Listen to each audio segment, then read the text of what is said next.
IVF treatment வந்து இப்போது நிறைய பேர் பண்ணுறாங்க. இதுக்கு சார்ந்த ஹாஸ்பிட்டல்ஸ் மருத்துவமனைகள் வந்து அதிகமாகிட்டே இருக்குது. ஜோதிட ரீதியாக இதுக்கு ஏதாச்சும் ஒரு காரணம் இருக்குங்களா சார்? காசிக்கு போனால் கருவுண்டாகுது அந்த காலம், அது அந்த காலம், ஊசியை போட்டால் உண்டாகும் என்பது இந்த காலம். இது வந்து நான் சொல்ல என்எஸ் கிருஷ்ணன் ஐயா அவர்கள் ஒரு பாட்டில் சினிமாவில் சொல்லியிருப்பார். அப்போ நான் ஏன் இந்த இடத்துல அதை சுட்டி காட்டுறேன்னா, ஐவிஎஃப் எல்லாம் நம்ம பண்ணனாலும் அதற்குரிய நவீன சிகிச்சையில் பண்ணனாலும் கிடைக்காம போகுதுன்னு சொன்னால் அவர்கள் குடும்பத்தில் குலதெய்வ சாவதோஷம், தீய சக்தியினுடைய சாவதோஷம் இது கண்டிப்பா இருக்கும், இல்லாம எல்லாம் இருக்காது. இது எப்படி நீங்க ஜோதிட ரீதியா கண்டுபிடிப்பீங்க? அது ஜாதக ரீதியா பார்த்தீங்கன்னா, இப்ப 5ஆம் பாவகத்துல வந்து சிம்ம வீட்டை பாவக்கிரகங்கள் பார்த்து புத்திரஸ்தானத்தை திதிசூனியமாகி புத்திரஸ்தானத்தை தீய கிரகங்களுடைய பார்வையும் அங்கே வருகின்ற பொழுது இந்த பிரச்சனை ஏற்படும். பாட்டனுடைய கர்மா, முப்பாட்டனுடைய கர்மாவோட பாதிப்பு இருந்தால் இவங்களுக்கு குழந்தை வருவதில் பாதிப்பை கொடுக்கும். ஒரு குழந்தை பிறப்பதில் தடையானாலும் அங்கே ஒரு யோகம் வேலை செய்கிறது. நிறைய பேர் அது தப்பா நினைக்கிறாங்க. ஒரு ஜோதிடருக்கு மருத்துவ ரீதியாக சில விஷயங்களை சொல்ல முடியும். இப்போ ஒரு ஜாதகத்தை பார்க்குறோம், ஒரு ஜாதகத்தை பார்த்த உடனே அவருக்கு இதுதான் நோயினும், ஒரு ஜாதகத்தில் அவங்களுக்கு குழந்தை பிறக்கக்கூடிய யோகம் இருக்குதா இல்லையாங்கிறது ஜாதகம் சொல்லும். நிச்சயமா சொல்லும், கட்டாயமா சொல்லும். அப்போ அதுல தோஷம் இருந்தால்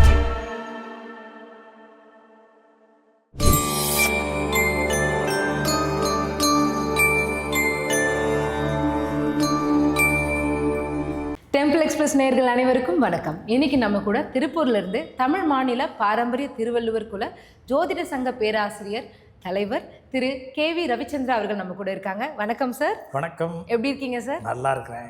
இதுக்கு முன்னால நம்ம வந்துட்டு இந்த பெண்களுக்கு உண்டான செய்வினைகள், அதனுடைய தோஷங்கள், இது போன்ற பதிவுகளை நீங்க கொடுத்துருந்தீங்க. அதுக்கு கிட்டத்தட்ட 5 லட்சத்துக்கு மேல பார்வையாளர்களை நிறைய கமெண்ட்ஸ் வந்திருக்கு. எல்லா பிளாட்ஃபார்ம்லையுமே அது நல்லா போயிருக்கு. அண்ட் உங்களுக்கும் நிறைய பேர் வந்து கால் பண்ணி அது சார்ந்த ஒரு தொடர்பு கொண்டு அதில் இருக்க டவுட்ஸ் நிறைய பேர் கிளியர் பண்ணிக்கிட்டாங்க.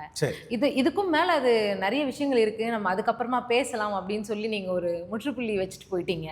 இப்போ எங்களுக்கு அதை சார்ந்த நிறைய கேள்விகள் வந்துட்டுருக்கு. அண்ட் அந்த வீடியோக்கு கீழே இருக்கிற கமெண்ட்ஸும் நிறைய போட்டிருக்காங்க. அதனுடைய கேள்விகளும் இன்றைக்கி நான் எடுத்துகிட்டு வந்திருக்கேன். அதில் பெண்கள் முக்கியமாக கேட்குற ஒரே கேள்வி வந்து, என்னதான் உணவு முறைகள் மாற்றம் அதிகமாக இருந்தாலும் கூட, ஒரு காலம் மாறிட்டே இருந்தால் கூட, ஜென்ரேஷன் வாரியாக அப்போ இருந்த அளவுக்கு கருத்தரிப்பு இப்போ இல்லை.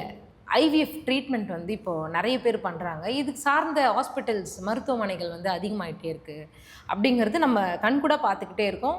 இங்கேருந்து வெளியில் போனால் ஒரு 2 பஸ் ஸ்டாண்டுக்கு ஒரு ஹாஸ்பிட்டல்ஸ் இருக்குது இந்த மாதிரி ஐவிஎஃப் ட்ரீட்மெண்ட் பண்ணுறதுக்கு. ஜோதிட ரீதியாக இதுக்கு ஏதாச்சும் ஒரு காரணம் இருக்குங்களா சார்? டெம்பிள் எக்ஸ்பிரஸ் நேயர்கள் அனைவருக்கும் திருப்பூரிலிருந்து அடியேனுக்கும் அடியேனாகிய எனது பணிவான வணக்கத்தினை தங்கள் அனைவருக்கும் தெரிவித்து கொண்டு, எனது பெற்றோர்களையும் குருமார்களையும் அன்பு நண்பர்களையும் நான் வணங்கும் அனைத்து தெய்வங்களையும் குலதெய்வத்தையும் இஷ்ட தெய்வத்தையும் வணங்கி இந்த பதிவை தங்கள் முன்னால் வைக்கின்றோம். இந்த பதிவு தங்களுக்கும் தங்கள் குடும்பத்திற்கும் எல்லா நலன்களும் பெற இறைவனை வணங்கி துவங்குகின்றேன். அன்பானவர்களே, மேடம் இப்போ வந்து ஒரு நல்ல கேள்வி கேட்டாங்க. இந்த காலத்தில் கருத்தரிப்பு அப்படிங்கிறதுல நிறைய பிரச்சனைகள் வந்து அந்த கருத்தரிக்கிறதுல தடையும் தாமதமும் பிரச்சனைகளும் அதிகமாக ஏன் ஏற்படுகிறது? இதற்கு ஜாதக ரீதியாக தீர்வையும் கேள்விகளும் அதுக்குரிய தீர்வு வேணும். அது ஜாதக ரீதியாக அப்படி ஒரு பாதிப்பு இருக்குதா அப்படிங்கிற கேள்வி வச்சுருக்காங்க. பாருங்க, இந்த கருத்தரிக்கிறது அப்படிங்கிறதுல கருத்தடை எல்லா காலத்திலையும் அந்த அந்த அந்த காலத்திலேயே அரசனுக்கு குழந்தை பிறக்கல, பல யாகங்களை, பல புண்ணிய கோயில்களை, பல யாத்திரைகள் சென்று பல்வேறு விதமான பூஜைகளை எல்லாம் செஞ்சு தான் குழந்தை பிறந்துச்சு அப்படின்னு சொல்கிறது ஒன்றும். அது எதனாலேன்னா கருத்தரிக்கிறதுல தடையானதுனால வந்துச்சு. அதே மாதிரி கருத்தரிப்பில் இன்னொரு விஷயம் ஒன்று நடக்கும். அந்த காலத்தில் காந்தாரிக்கு குழந்தை பிறக்கல, காந்தாரிக்கு கருத்தரிக்குது. அந்த கருவனுடைய முட்டையை 100 குவளையில் போட்டு வச்சு அந்த கருத்தரிக்க வச்சாங்க. அது டெஸ்ட் பேபி. மகாபாரதத்திலேயே அது சொன்ன அந்த டெஸ்ட் பேபிங்கிறது அதுதான். காந்தாரிக்கு அப்படித்தான் நடச்சு. துரியோதனுடைய வம்சாவளிகள் 100 பேர் எப்படி பிறந்தாங்கன்னா அது அப்படித்தான் பிறந்தாங்க. டெஸ்ட் பேபியில் தான் வந்ததாக அந்த காலத்தினுடைய சாஸ்திரம் சொல்லுது. ஓகே. இப்போ காலங்கள் மாற மாற நவீனங்கள் மாறுகிறது. என்எஸ் கிருஷ்ணன் அவர்கள் ஒரு பாட்டு அந்த காலத்தில் ஒரு பாட்டை சொல்லிக்கிறாங்க. காசிக்கு போனால் கருவுண்டாகுது அந்த காலம், அது அந்த காலம், ஊசியை போட்டால் உண்டாகும் என்பது இந்த காலம். இது வந்து நான் சொல்லல, என்எஸ் கிருஷ்ணன் ஐயா அவர்கள் ஒரு பாட்டில் சினிமாவில் சொல்லியிருப்பார். அப்போ நான் ஏன் இந்த இடத்துல அதை சுட்டி காட்டுறேன்னா, இன்றைய காலம் மாறிவிட்டது. அப்போ அந்த காலத்துக்கு தக்கவாறு மருத்துவ முயற்சிகள் மாறுகிறது. ஜோதிட நிலைகளிலையும் மாற்றங்கள் ஏற்படுகிறது. ஆனால் ஜோதிட நிலை என்னன்னா, அப்போ அந்த ஏட்டுச்சுவடிகளில் ரிஷிமார்களும் சித்தர்களும் ஆழ்வார்களும் அடியார்களும் குருமார்களும் சொன்ன அந்த ஜோதிட முறையிலேயே இன்னைக்கு வரைக்கும் வந்துட்டுருக்கோம்.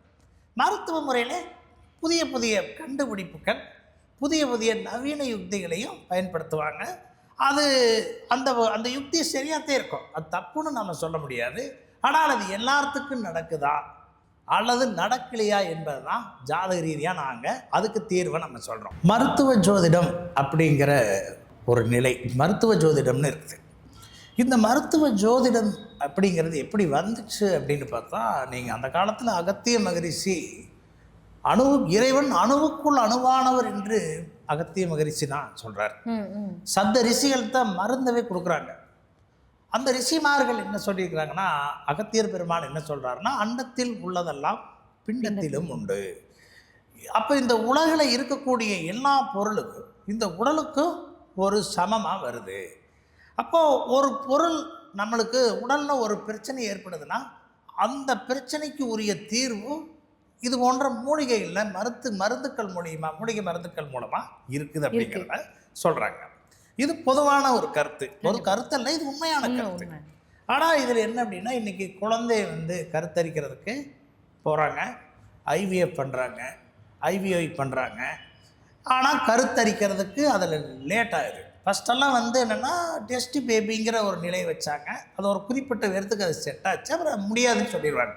இன்றைக்கி அப்படி இல்லை, நிறையா நவீனங்கள் கொண்டு வந்து மருத்துவ உலகில் ஐவிஐ ஐவிஎஃப் நிறைய இன்னும் டெக்னாலஜி கொண்டு வந்துட்டே இருக்கிறாங்க. ஆனால் அந்த மருத்துவ முறையில் கூட ஃபெயிலியர் ஆகுதுன்னு சொன்னால்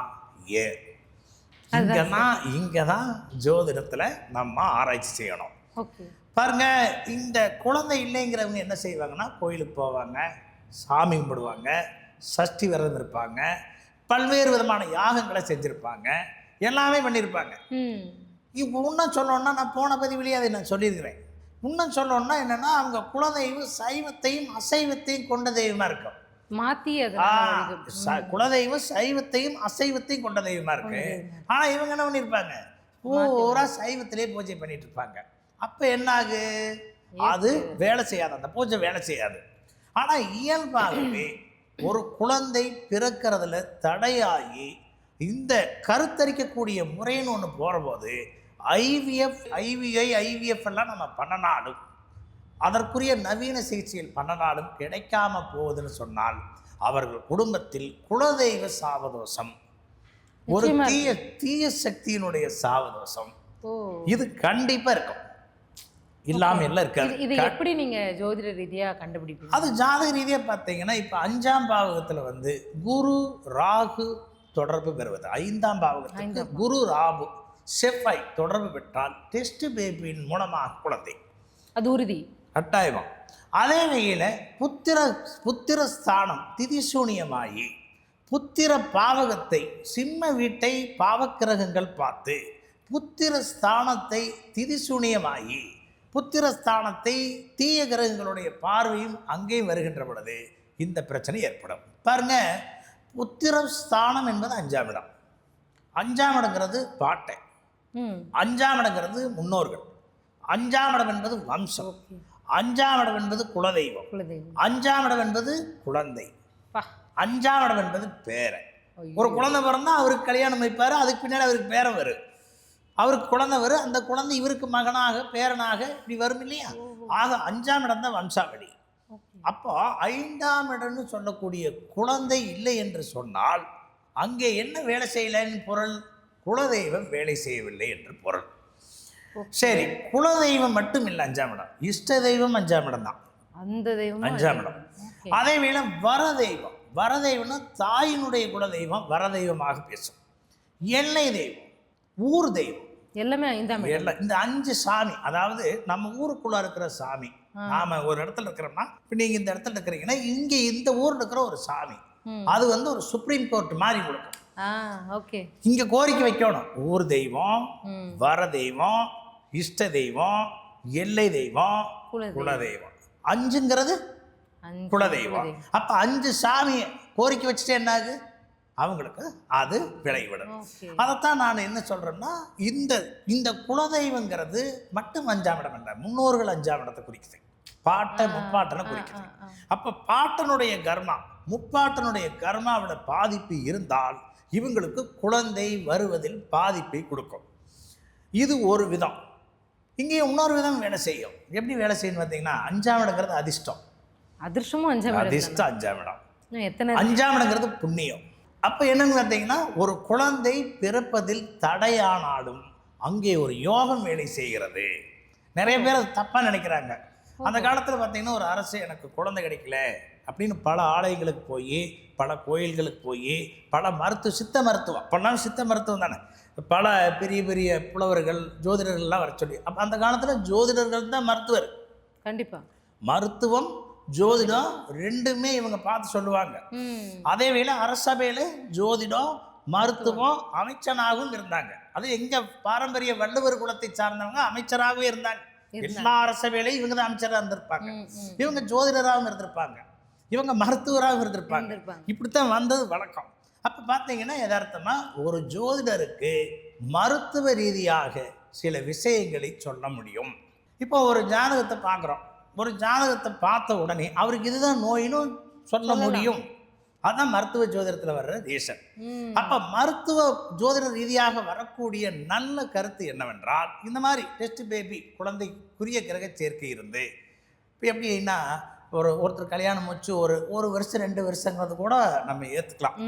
5 வருஷம் 10 வருஷம் 15 வருஷம் எங்களுக்கு குழந்தையே இல்லை. அப்போ 15 வருஷம் 20 வருஷம் ஆச்சு, குழந்தை இல்லை. நாங்கள் டாக்டர்கிட்ட போனோம். டாக்டர் எங்களை செக் பண்ணார். நீர்க்கட்டி இருக்குது, அது இருக்குது, இது இருக்குது, சத்து குறைவாக இருக்குது அப்படின்னு சொன்னார். நாங்கள் போய் அதுக்குண்டான ட்ரீட்மெண்ட் எல்லாம் எடுத்தோம். ஐவிஎஃப் பண்ணணும், எல்லாம் பண்ணியும் எங்களுக்கு கிடைக்கல. இதுக்கு என்ன தேர்வு பாருங்க. ஒரு ஜாதகத்தில் அவங்களுக்கு குழந்தை பிறக்கக்கூடிய யோகம் இருக்குதா இல்லையாங்கிறது ஜாதகம் சொல்லும். நிச்சயமா சொல்லும், கட்டாயமாக சொல்லும். அப்போ அதில் தோஷம் இருந்தால் எதன் மூலமாக தோஷம் இருக்குது என்பதை கணவன் மனைவி இந்த ரெண்டையும் பார்த்து, இதுக்கு புத்திர பிரசன்னம் இருக்குது, அந்த புத்திர பிரசன்னங்கிறத போட்டு, இது போக மருத்துவ ஜோதிடம் இருக்குது, அதுலேயும் ஆராய்ச்சி செய்து இவர்களுக்கு இதுதான் பாயிண்ட், இது இப்படித்தான் இருக்குங்கிறத சொல்லணும். எடுத்துக்காட்டு இப்போ ஒருத்தவங்களுக்கு இல்லை அப்படின்னா எந்த விஷயம் வந்து அவங்களுக்கு ஒரு, இப்போ நீங்கள் சொல்லியிருந்தீங்க இந்த தோஷங்கள் இருக்கும், குலதெய்வ தோஷம் இருக்கும், பித்ரு சாபங்கள் இருக்கும், இது எல்லாமே சொல்லியிருந்தீங்க. நம்ம நிறைய பதிவுகளில் எல்லாருமே பார்க்கும்போது ஒரு புரிதல் ஏற்படுது. சரி, இது வரைக்கும் எங்களுக்கு இந்த மாதிரியான ஒரு விஷயம் இருக்குன்னே தெரியாது அப்படின்னு சொல்லி ஏதாச்சும் இருக்குங்களா இந்த ஐவிஎஃப்? பாருங்க, ஒருத்தருக்கு 14 வருஷமாக குழந்தை இல்லை. அவர் எங்ககிட்ட வர்றாரு. அவர் ஜாதகத்தை வாங்கி பார்க்குறோம். அவருக்கு குழந்தை பிறப்புக்குரிய யோகமே முதல் இல்லை, ஆனால் அவருக்கு குழந்தை வரணும். இது ஒரு ஆச்சரியமா இருக்குது இல்லைங்களா? அப்போ அவர் ஜாத ரீதியாக பார்க்குற போது 10 கூடைவன் பலமிழந்து 5ஆம் இடத்தில் உட்கார்ந்துருக்கான். 10ன்னா தத்து புத்திரன்னு அர்த்தம், 5ன்னா குழந்தைன்னு அர்த்தம். அப்போ நான் அவர் ஜாதகத்தை வாங்கி பார்த்தது, நீங்கள் போய் ஐவிஎஃப், அவர் எவ்வளோ செலவு பண்ணிக்கிறாரு? ஐவிஎஃப் மட்டும் 7 தடவை பண்ணிக்கிறாரு. ஐயோ, கிட்டத்தட்ட 60 லட்சம் ரூபா செலவு பண்ணிட்டாரு. இன்னைக்கு ஐவிஎஃப் ஒரு ஏழையெல்லாம் பண்ண முடியாது, இது கோடீஸ்வரனுக்கு வர நோய் மாதிரி ஆகிப்போச்சு. அப்போ நான் மருத்துவத்துறை குறை சொல்ல, அவருக்கு அந்த பாயிண்ட் இல்லைன்னா ஏன்? அப்போ அந்த ஜாதகர் வர்றாரு, பார்த்துட்டு, இல்லை உங்களுக்கு தத்து புத்திர யோகம் தான் இருக்குது, நீங்கள் குழந்தையை தத்தெடுத்துங்க சொல்லியாச்சு. குழந்தையை தத்தெடுத்துட்டாரு. இதில் என்ன, அதில் ஒரு சிறப்பு அமைப்பு என்னன்னா, அவர் 5 வருஷமாக தத்தெடுக்கிறதுக்கு எடுத்துக்கலான்னு முடிவு பண்ணி அதை செய்ய முடியல. அப்போ எங்களை ஜாதகமாக வர்றாரு. அப்போ நான் அவருக்கு விளக்கம் சொல்கிறேன். பாருங்கள், நீங்கள் போய் தேவையில்லாத செலவு செய்ய வேண்டாம், உங்களுக்கு இப்படித்தான் இருக்குது, உங்கள் கிரகம் இதுதான் சொல்லியாச்சு. இது ஒரு உதாரணம். இன்னொரு உதாரணம் பாருங்க. அந்த இதுலேயே இப்போ நான் ஒரு கேள்வி, இப்போ 5 வருடமாக அவரால் நீங்கள் சொன்ன முடிவே அது இது பண்ண முடியல, எடுக்க முடியல, தத்து எடுக்கிறதுக்கு அவர் போகவே இல்லை. ஏன்னா அந்த தத்தெடுக்கிறதுக்கு கூட அவருக்கு தடை பண்ணிட்டு இருக்குது. 5ஆம் இடம் கெட்டுருச்சு, குழந்தைங்கிற ஸ்தானம். 10 குடையவனு தத்து புத்திர ஸ்தானம் 5ல் வந்து உட்காந்துருச்சு. 5 குடையவன் 10ல் இருந்தாலும் 10 குடையவன் 5ல் இருந்தாலும் தத்து புத்திர யோகம். அது நடக்க விடல. எப்படிங்க? ஜாதக ரீதியா நடக்க அது விடல. அவர் கிரகத்தில் அப்படி இருக்குது.